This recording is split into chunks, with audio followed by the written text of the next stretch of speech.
असम की आत्मा, उत्तर पूर्व की आवाज और करोड़ों दिलों की धड़कन जुबीन गर्ग। 19 सितंबर को सिंगापुर में उनकी अचानक हुई मौत ने पूरे देश को सदमे और शोक में डुबो दिया। लेकिन बड़ा सवाल यही है कि क्या ये सिर्फ एक हादसा था या इसके पीछे छिपी है लापरवाही और साजिश की परतें। एसआईटी और सीआईडी की जांच जारी है, मगर जनता का गुस्सा और परिवार का दर्द हर दिन गहराता जा रहा है। आखिर जुबीन को इंसाफ कब मिलेगा? इस वीडियो में हम जानेंगे पूरी कहानी और जांच की ताजा स्थिति। असम के दिग्गज गायक जुबीन गर्ग की मौत पर असम पुलिस के विशेष जांच टीम एसआईटी ने जांच तेज कर दी है। एसआईटी को अपराध जांच विभाग सीआईडी का सहयोग मिल रहा है। 19 सितंबर को सिंगापुर में जुबीन गर्ग की डूबने से मौत हो गई थी। वे नॉर्थ ईस्ट इंडिया फेस्टिवल में सांस्कृतिक ब्रांड एम्बेसडर के तौर पर गए थे। वहां उन्हें प्रस्तुति भी देनी थी। उसी दिन असम एसोसिएशन सिंगापुर के सदस्य उन्हें यॉट पर घुमाने ले गए। इसी दौरान वे बेहोश होकर पानी में गिर गए। सिंगापुर जनरल हॉस्पिटल ले जाने पर डॉक्टरों ने उन्हें मृत घोषित कर दिया। सिंगापुर प्रशासन ने मौत का कारण डूबना बताया। उनकी मौत की खबर फैलते ही असम में शोक और आक्रोश की लहर दौड़ गई। कई थानों में तुरंत शिकायतें दर्ज हुई। इनमें नॉर्थ ईस्ट इंडिया फेस्टिवल के आयोजक श्याम कानू महंता और जुबीन के मैनेजर सिद्धार्थ शर्मा को नामजद किया गया।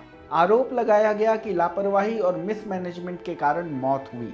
इन शिकायतों में गर्ग की सेहत का भी जिक्र है।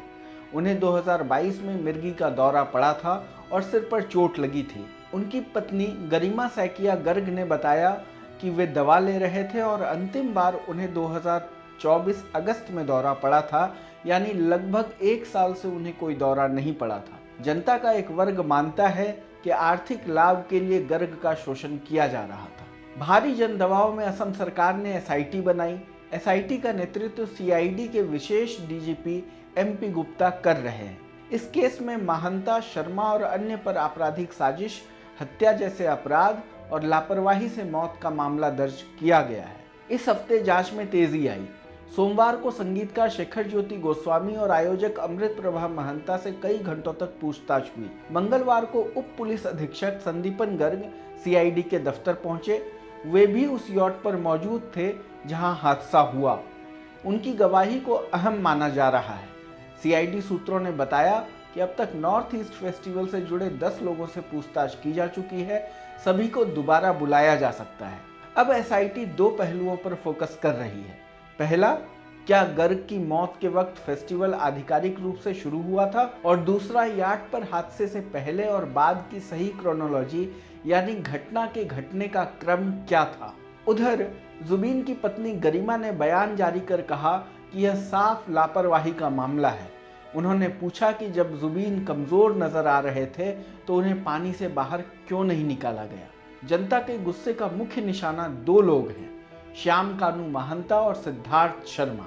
महंता कई कंपनियों के निदेशक हैं, जिनमें ट्रेंड एमएमएस भी शामिल है, जिसने सिंगापुर कार्यक्रम आयोजित किया था। इसी कंपनी के तहत उन्होंने कई सांस्कृतिक महोत्सव आयोजित किए हैं। नॉर्थ ईस्ट फेस्टिवल की शुरुआत नई दिल्ली में हुई थी, जबकि अंतर्राष्ट्रीय संस्करण 2019 और 2022 में बैंकॉक, थाईलैंड और 2023 में हो ची मिन सिटी, वियतनाम में हुए।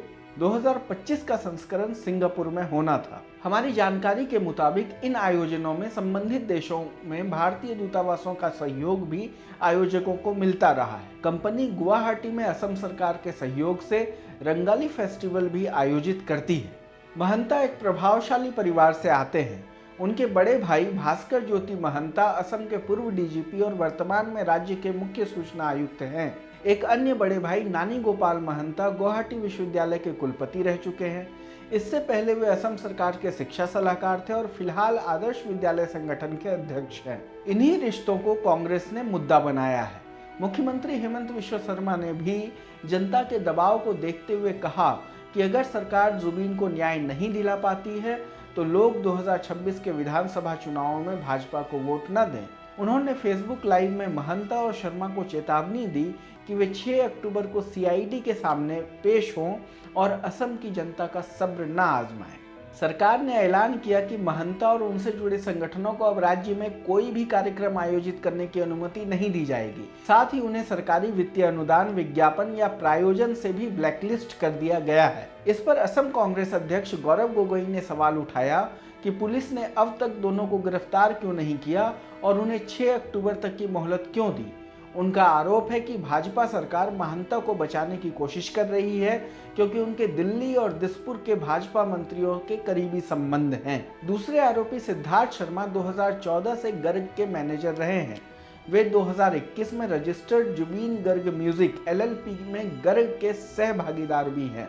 इस बीच सीआईडी ने महंता पर सरकारी धन के दुरुपयोग और मनी लॉन्ड्रिंग का एक और केस दर्ज किया है। एसआईटी उनके घर की तलाशी ले चुकी है। गृह मंत्रालय ने भी सिंगापुर सरकार को जांच में सहयोग के लिए पत्र लिखा है। जुबीन गर्ग उत्तर पूर्व के सबसे बड़े सांस्कृतिक प्रतीक माने जाते थे। 30 साल से ज्यादा के करियर में उन्होंने गायक, गीतकार, अभिनेता और फिल्म निर्माता के तौर पर योगदान दिया। उनकी अचानक मौत ने असम और पूरे उत्तर पूर्व को झकझोर दिया है। अब लोग सिर्फ एक ही सवाल पूछ रहे हैं, जुबीन को न्याय कब मिलेगा। जुबीन केस से जुड़ी हमारी यह रिपोर्ट आपको कैसी लगी, हमें कमेंट बॉक्स में बताएं। देश दुनिया की तमाम खबरों के लिए देखते रहें लोकमत हिंदी। धन्यवाद।